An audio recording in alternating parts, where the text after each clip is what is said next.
Madame la présidente, monsieur le ministre, mesdames et messieurs les rapporteurs, mes chers collègues, les choix budgétaires du gouvernement en matière agricole sont courageux au regard d'un contexte particulièrement tendu qui nous oblige à être à la fois responsables mais aussi à préparer l'avenir.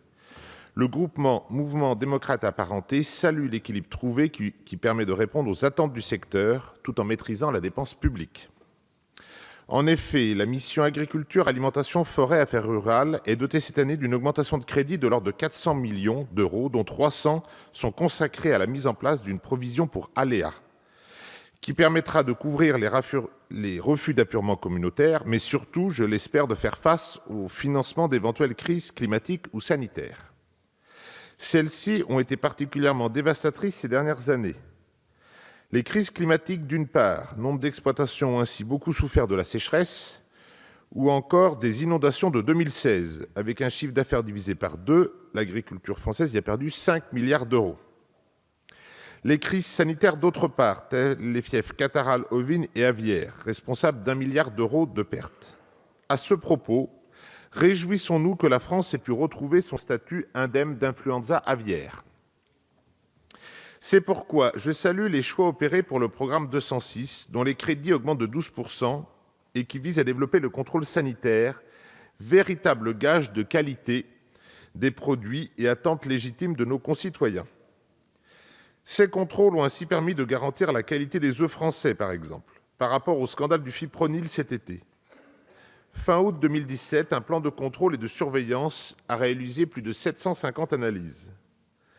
Les données obtenues se sont avérées favorables, notamment en termes d'absence de risque pour la santé publique.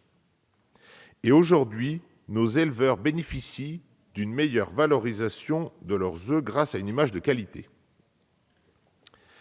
Par ailleurs, suite à l'émotion suscitée à l'annonce des transferts des aides de la PAC, je me réjouis au nom de mon groupe que les mesures agro-environnementales et climatiques, ainsi que les aides à l'agriculture biologique, soient préservées, à hauteur de 81 millions d'euros en autorisations d'engagement, dont la moitié pour l'agriculture biologique.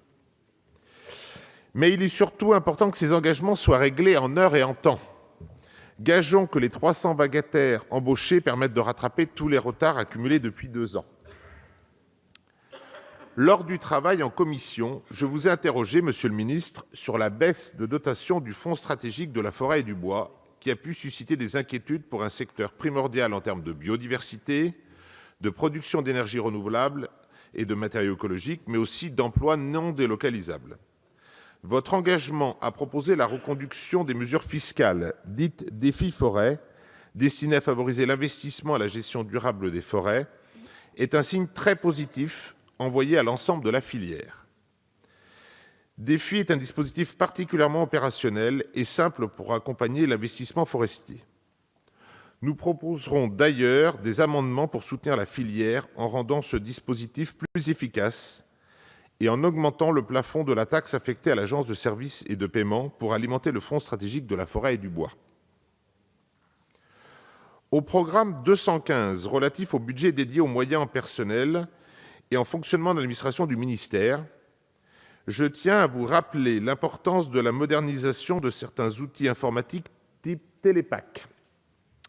Face à des dysfonctionnements certains, l'investissement doit être à la hauteur des enjeux avec, je le souhaite, une véritable analyse des retours utilisateurs avant le développement à grande échelle d'un nouvel outil. J'y serai vigilant en tant qu'utilisateur. 2018 verra aussi se concrétiser les propositions issues des États généraux de l'alimentation. Ce budget, couplé à la mise en œuvre des décisions prises dans le cadre des EGA, doit permettre, nous l'espérons, de faire en sorte que les agriculteurs puissent enfin vivre dignement de leur métier par le paiement de prix justes.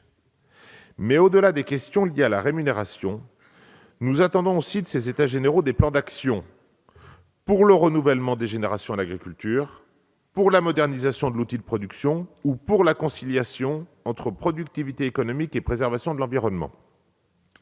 Sur ces 2 derniers points, vos annonces concernant le grand plan d'investissement vont dans le bon sens. Monsieur le ministre, l'inquiétude du monde agricole est grande, vous le savez. Elle doit trouver une réponse concrète et forte. Ce budget y contribue manifestement. Nous saluons aujourd'hui cette première étape d'une nouvelle ère agricole. C'est pourquoi le groupement Mouvement démocrate et apparenté votera ces crédits.